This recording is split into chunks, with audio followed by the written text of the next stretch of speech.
The T-Biz podcast delivers a recap of the week's major tea news headlines with commentary and cultural trends hosted by Dan Bolton.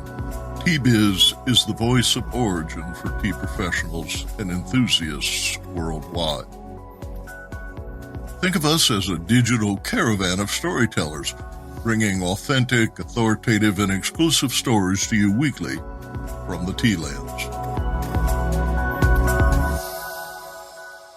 Hello, everyone. Here are this week's headlines. Sri Lanka abandons fertilizer ban for tea. Kenya's KTDA sets a minimum price for auction tea. And AVPA announces Teas of the World winners. More in a minute, but first, this important message. What makes a perfect cup of Ceylon tea? The perfect cup is from the tea businesses that ensure the protection of all the children living within their tea estates. We salute Kailani Valley, Telawakili, Bogawantalawa, Harana, and Elliptia tea estates. Support Save the Children, Sri Lanka. Tea growers convinced the Sri Lankan government to abandon import restrictions on agrochemicals imposed in May after demonstrating a marked decline in quality and yield. Plantations Minister Ramesh Patharana said the reversal comes in time to help growers responsible for producing $1.3 billion in annual exports. At a press conference in Colombo last week, he told reporters that imports of chemical fertilizer would continue until the island was able to produce sufficient organic fertilizer for food and cash crops. The announcement followed the arrival of a 30,000 metric ton shipment of potassium chloride from Lithuania that officials had labeled organic to circumvent the ban. Business Insight. 2/3 of Sri Lanka's farmers support organic agriculture, according to a survey by Verite Research. But 90% currently use agrochemicals, and 85% anticipated the overnight switch to organic fertilizers would lower yields by an average 47%.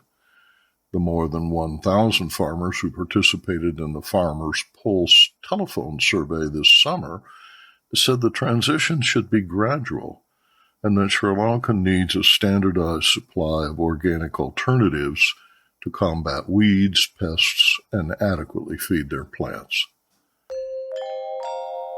The Kenya Tea Development Agency last week announced a minimum reserve price of $2.43 per kilo for tea auctioned in Mombasa. The decision will stabilize persistently low prices during the past 2 years at the likely expense of export market share. India is the primary beneficiary. Azam Monem, director of McLeod Russell India, told reporters, quote, "Due to Kenyan tea, we faced intense competition in worldwide markets," end quote. He said, "We are in a better position to increase exports now that our prices are around 250 rupees per kilo, approximately $3.35, and Kenyan tea is around 200 rupees per kilo, about $2.65. KTA said output declined by 14% to 1.25 billion kilos in the 12 months through June compared to last year's record output. Overall, Kenya tea exports increased by 19% to 298 million kilos, but auction prices averaged only $1.96 per kilo at Mombasa, which auctions teas from several East African countries. KTDA tea prices fell by 8% during the same period, averaging $2.18 per kilo. Kenya's export earnings during the past 7 months fell to $700 million. In 2020, exports totaled $1.2 billion for the year. The agency expressed concerns about over-reliance on 4 export markets that generate 70% of sales in commodity-grade teas, pledging to produce more orthodox teas that bring a better price. Business Insight. KTDA announced that it is abandoning legal action to prevent enactment of provisions of the 2020 Tea Act Last winter, a group of directors at KTDA factories filed suit to prevent implementation of sections of the Act governing special elections. 55 factories at their annual meetings in November will vote on a special resolution to withdraw the cases. The resolution is endorsed by Cabinet Secretary Peter Munya. AVPA's fourth annual Teas of the World competition awarded 133 medals this week, recognizing teas from 33 countries. The online ceremony in Paris awarded gastronomic recognition in 2 categories of tea, with separate juries evaluating Camellia sinensis, monovarietal, and herbal teas, blends, and scented teas. Prizes included 10 gourmet or gold medals and 25 silver and 25 bronze medals, with an additional 73 teas receiving an AVPA Certificate of Distinction. 3 golds were awarded in the herbals and blends category, and 7 golds in the Camellia sinensis categories. Taiwan's Xu Jian Oolong Tea and Miao Li won 2 golds, one for Alpine Spring and the other for Madame Haka. The Wang family in Beicheng, Taiwan, earned a gold for its Wu Yi charcoal roasted oolong, and the Tea Key Company in Nantou, Taiwan, earned gold for its Dongpian Siji Shun. 2 teas from Darjeeling, India, also earned gold medals. Arya Diamond by EVS Professionals and Le Jardin de Gaia earned gold for its Himalaya Secret SFTG FOP 1. A Korean green tea grown on Jeju Island by Wild Orchard also earned gold. In the herbals and blends category, Pure Chamomile by Loatre Tea, grown in Croatia, was awarded a gold medal, and Le Jardin Gaia won gold for its Rose de Damas tea from Iran.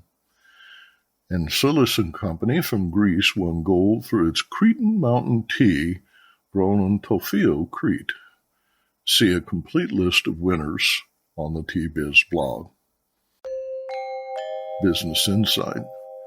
AVPA writes that despite the ongoing panic, there were more entries this year and from twice as many countries, including Laos, Madagascar, Peru, Portugal, Togo, Croatia, and Ecuador.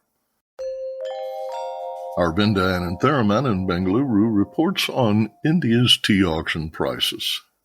India Tea Price Report for the week ending 16th October 2021. This week the focus was on production volumes and exports. Data from the Tea Board indicates a 14.4% decrease in export of tea between January and July 2021 as compared to the same period last year. The imports by the CIS countries, Iran and China have all decreased this year, while the UAE and the US remain the only countries showing an increase in imports. The non-availability of shipping containers and their high costs has been cited as one significant reason for this. Meanwhile, media reports indicate that with Kenya fixing the minimum reserve price of tea at $2.43 per kilo of processed tea at the Mombasa auction, the difference in price between Indian teas, which is between $3 and $4, and Kenyan teas has now narrowed to India's advantage. It has brought renewed interest from West Asia, Russia, Kazakhstan, and the US for Indian black teas. In auctions this week, North Indian auctions were closed for the Hindu festival of Dasara, with the puja being one of the biggest annual celebrations in West Bengal and Assam. The auctions were held as usual in the south. 1,317 tons remained unsold, but the sold quantity was up by 2% from the previous week. And now, a word from our sponsor. Q-Trade understands that a successful tea blend goes beyond the creative fusion of appearance, aroma, and flavor. Our multi-award-winning product development team is passionate about converting natural ingredients into sensory experiences that customers crave. Every recipe is formulated with a commercial backbone of dependable quality sourcing with a pricing structure that supports a safe, regulated, profitable, and scalable blend. Q-Trade meets every brand's retail, food service, and e-commerce need. For more information, visit our website, qtradeteas.com.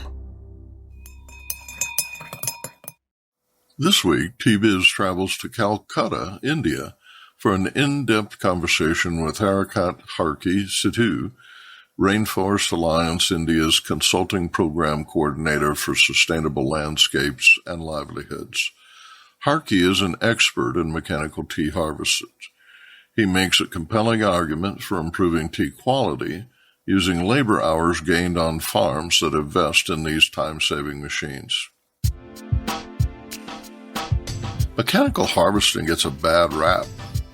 This is because poorly trained operators using poorly maintained equipment damage bushes, lowering yield and leaf quality.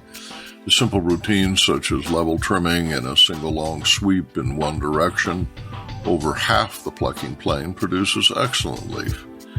Innovations like creating a seasonal calendar to regulate plucking rounds and paying workers for the area they shear instead of by the kilo keep yields high. Smallholders sharing equipment who then use the many hours of labor saved during harvest for field maintenance and to complete agricultural chores like pruning, mulching, and weed abatement deliver leaf of exceptional quality to factories. Joining us today on T-Biz Podcast is Harki Sidhu from Calcutta, India. Welcome. My pleasure, Dan. Let's talk today about harvesting and mechanical harvesting in particular of tea. You're an expert in that category, and I thought we'd begin by just asking why we need harvesters. Most geographies where we are harvesting tea, we are running out of workers who will work on farms. As a result, what happens is the tea overgrows, and when the tea overgrows, you're not going to make quality. So we need to make sure that we stay on top of the plucking rounds. Now, the fear that people have is that if you bring in mechanical harvesting, you're replacing labor. But that's not what the idea is. Idea is to plug in that gap, the shortage. In some place, there will be 40%, another place, there'll be 25%. Whatever the gap is, we are going to plug that gap. That's the whole idea of mechanical harvesting. Without that, we cannot manage today in more. You look at Sri Lanka, you look at Indonesia, India, China, everywhere you got the issue coming up. Mechanical harvesting is required today because we are not being able to harvest by hand the crop that we need to harvest in time. So to keep on top, we need to introduce mechanical harvesting in addition to the hand plucking. How does harvesting by machine impact the tea bushes and processing?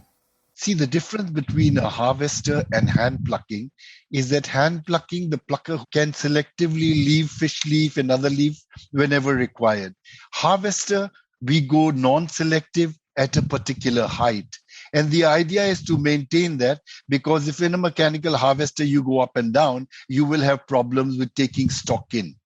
That's why we need to make sure that we change the whole way we look at harvesting. Because it's non-selective, we need to make sure that we pluck at the predetermined level and that there is no maintenance foliage coming into the harvest. So for that, we need to set the table straight. If we don't adjust these techniques, we will lose crop. You see a lot of photographs of people using harvesters and they keep going over the bush like this, like in a snake formation. Every time you're doing that, there are portions of which you're double cutting. So we don't recommend that. And also, it's very difficult to maintain your level. Harvesters are not the same as hand plucking. So we need to adjust our operations to make sure that all the idiosyncrasies of the harvester are taken care of by our adjusting our operations accordingly.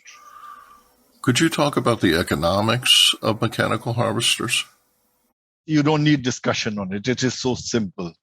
There are three basic types of harvesting that we do. One is hand plucking, of course, which we have been doing for ages. Then is the shears. The shears were introduced.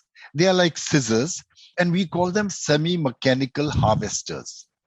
So these were introduced. And then the third one is, of course, the mechanical harvesters, which are the bigger machines. Some are single man operated, some are double man operated. Now, if you look at the economics, the kilograms plucked per man day by hand plucking might give you 30 kilograms. The shear harvesting might give you 38 or 39 kilograms. The mechanical harvester will give you 115 to 120 or 125 kilograms, depending on the field, right? So that's the difference straight away.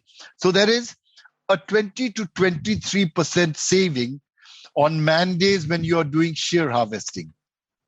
There is a 74 to 75% saving on man days when you are doing mechanical harvesting. What is happening is many governments, many organizations are realizing the need of this. But the basic subsidy is required for the mechanical harvesters because they are much more expensive. Now, the question comes on, can a smallholder afford a mechanical harvester which costs a lot of money, even if he's getting a subsidy? The answer is yes. So what we do is we get two of them to purchase a harvester. Now, his requirement of that harvester might be only a day. He can cover his area.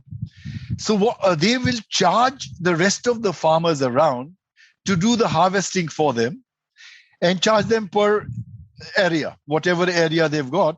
So the other farmers don't need to employ workers. Their cost comes down. And the one who's bought the harvester makes money and recovers his cost.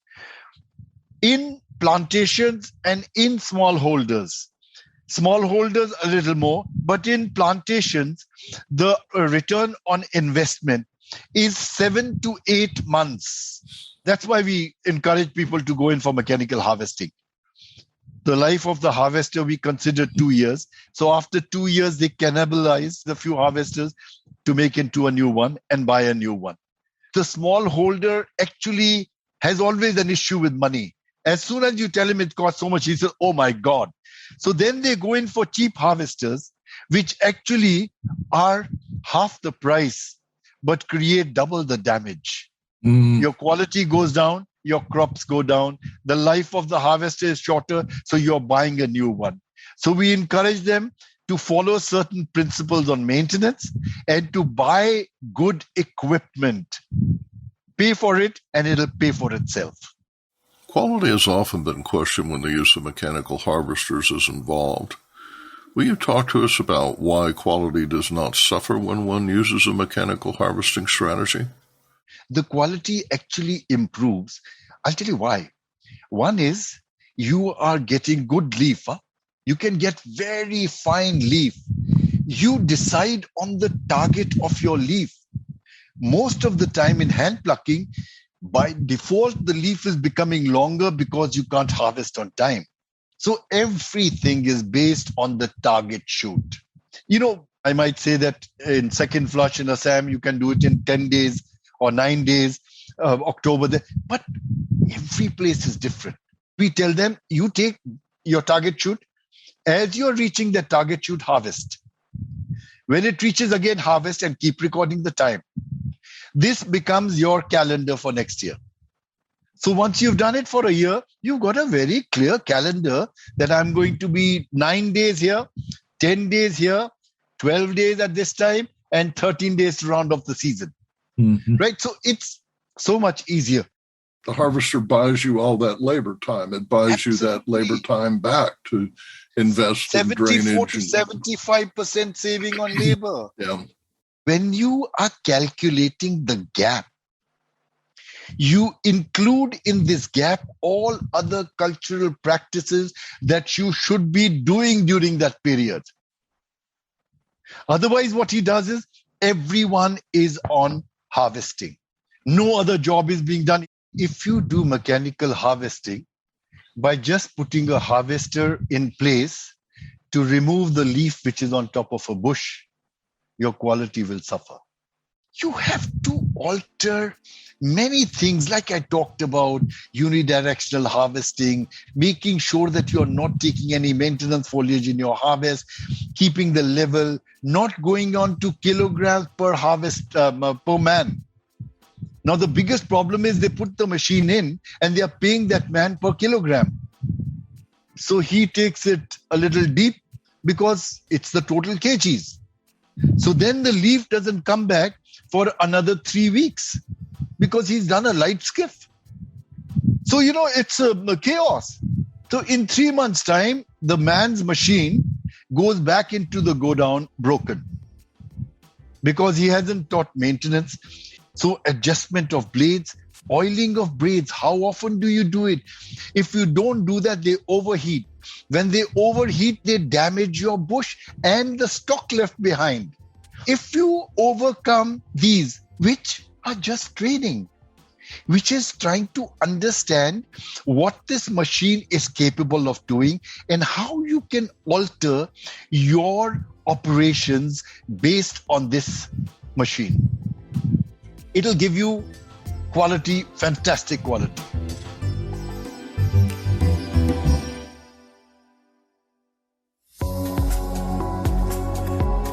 Intrigued by what you heard in today's podcast? Would you like to learn more from our global network of T-Biz journalists and tea experts? Remember to visit the T-Biz website for more comprehensive coverage. That's www.t-biz.com. Thanks for listening. Farewell till next week.